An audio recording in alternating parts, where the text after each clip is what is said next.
The tea is getting cold, and cold tea is a small tragedy.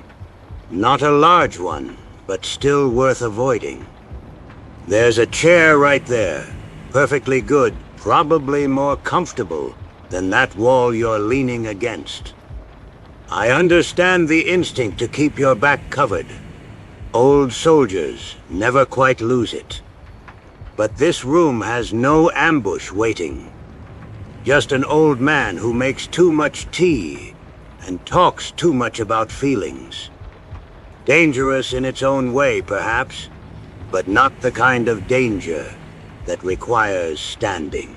Congratulations. Real inspiring stuff. But I didn't come here to drink leaf water and discuss my feelings. Someone told me you understand war, that you've got blood on your hands that doesn't wash off. If that's true, then talk to me like a soldier. Skip the wise old man routine. I've had enough therapists. Fair enough. The wise old man routine is partly performance anyway. It disarms people, makes them underestimate me, which is useful when you're playing pie show for information or negotiating with warlords. But you're right that I've burned cities. Ba Sing Se held against my siege for 600 days. 600 days of catapults and fire, and young men dying on walls they couldn't breach. My son was one of them, Lu Ten. He was 23. I ordered the assault that killed him, though I didn't know he was in the forward company until afterward. So yes, blood that doesn't wash off.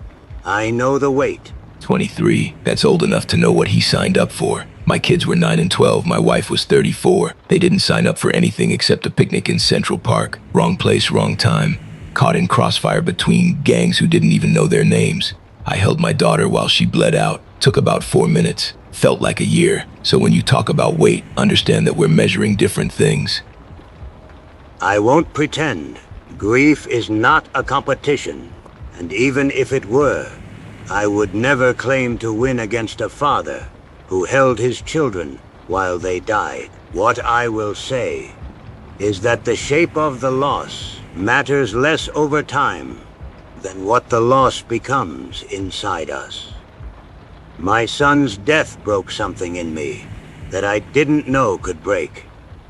I walked away from the siege, walked away from the army, walked away from the man I had been for 50 years. Some people said I found wisdom. The truth is simpler. I found emptiness, and then I had to decide what to fill it with. Rage was available. Revenge was available. I chose something else. When the men who killed my family were dead, I kept going because I looked around and saw 1,000 more families being destroyed by the same kind of garbage. Dealers, traffickers, killers who walk free because lawyers find loopholes and judges take bribes. The system doesn't protect people, it protects money. So I became the thing that money can't buy. I became the consequence that actually arrives. That's not rage anymore, that's math. The math says if I stop, more families end up like mine. Yes. I used similar calculations when I was a general. If I take this city, I save more lives in the long war than I spend taking it. If I burn this village, I cut the enemy's supply lines and shorten the conflict by months. The math always made sense. It was clean, logical, defensible. And it was also a way to avoid looking at what I was actually doing. The numbers abstracted the faces. The strategy obscured the screaming. By the time Lu Ten died, I had become so good at the math that I couldn't feel the weight of individual deaths anymore. His death brought the weight back, all of it, all at once. I don't abstract anything. That's the difference between what I do and what you did. You were fighting for territory, for politics, for an empire that would have replaced the second you stopped being useful. I'm fighting for Maria, for Lisa, for Frank Jr. Every trigger pull is for them. It doesn't get abstract because they stay specific. They stay dead every single day. And there's the question I've been waiting for you to almost ask. You fight for your dead family, Every day, every kill, every scar. For them.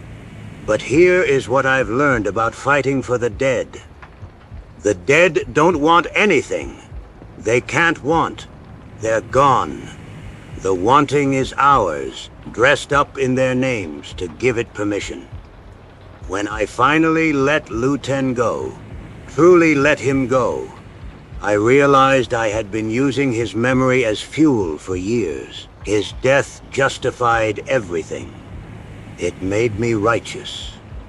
And righteousness is comfortable, Frank. It feels like purpose, but it's also a cage. You can't grow inside it. You can only burn. Easy for you to say you had somewhere to go when you stopped burning. A nephew who needed you, a tea shop, a new life in a city that didn't know your crimes. What do I have if I stop? An empty apartment and a skull that means nothing without someone behind it. The war is all that's left of me. Take it away and there's nothing underneath. Just a guy who couldn't protect his family having breakfast alone for the next 40 years. That's not a life. The drug lords you kill get replaced within weeks. The traffickers adapt their routes around your pattern.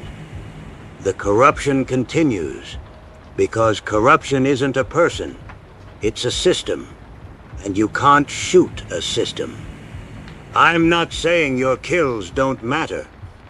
Some of them probably saved specific lives in specific moments. But the war you're fighting has no victory condition. There's no general to surrender, no treaty to sign, no morning when you wake up and it's over. You've built a life around a conflict designed to never end. You sit around pouring cups for tourists while your nephew runs a nation that's still recovering from the war you helped start. Every scar on that kid's face traces back to a system you built and defended for decades. But you pour good tea and you say wise things so everyone forgives you. Everyone decides you've changed. I don't get that option. The skull doesn't wash off. The bodies don't become lessons. I am what I've done, and what I've done is kill people who deserved killing. If that's suicide, at least it's honest. I'm not pretending to be healed. That's the most honest thing about you, and it's also the saddest. You've decided that healing is a betrayal. That if you stop hurting, you stop honoring them. But Maria didn't marry a war. She married a man who came home. Lisa and Frank Jr. didn't need a crusader. They needed a father who made breakfast and helped with homework and fell asleep on the couch. The version of you they loved, the one they lost, he was soft enough to be loved. The version you've become, the one you've kept alive in their name, he would terrify them. Is that what you want them to see when you imagine their faces watching you? Don't put words in their mouths. You didn't know them. You don't get to tell me what they would want. Lisa was afraid of thunderstorm, and I used to sit with her until she fell asleep, making up stories about clouds being bowling alleys for giants. Frank Jr. wanted to be an astronaut, and I promised I'd watch his launch from the front row. Maria kept a garden that I killed 3 times by overwatering before she finally put a measuring cup by the hose. I knew them. I knew exactly who they were, and I know what the men who killed them were too. You just told me something you probably didn't mean to. You were a man who tried.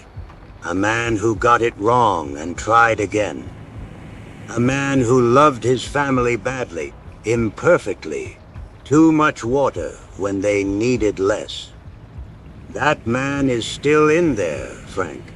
Under the skull, under the body count, under the certainty that killing is the only language the world understands.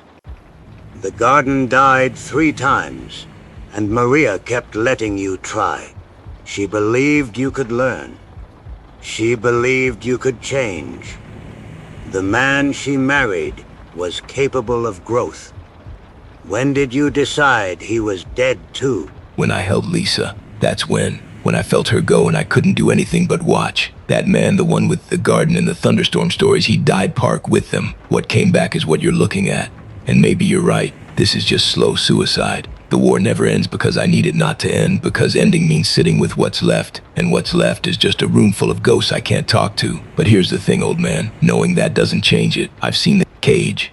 I've named the cage. I'm still inside it, and I don't know how to find the door. I never learned. No one ever showed me.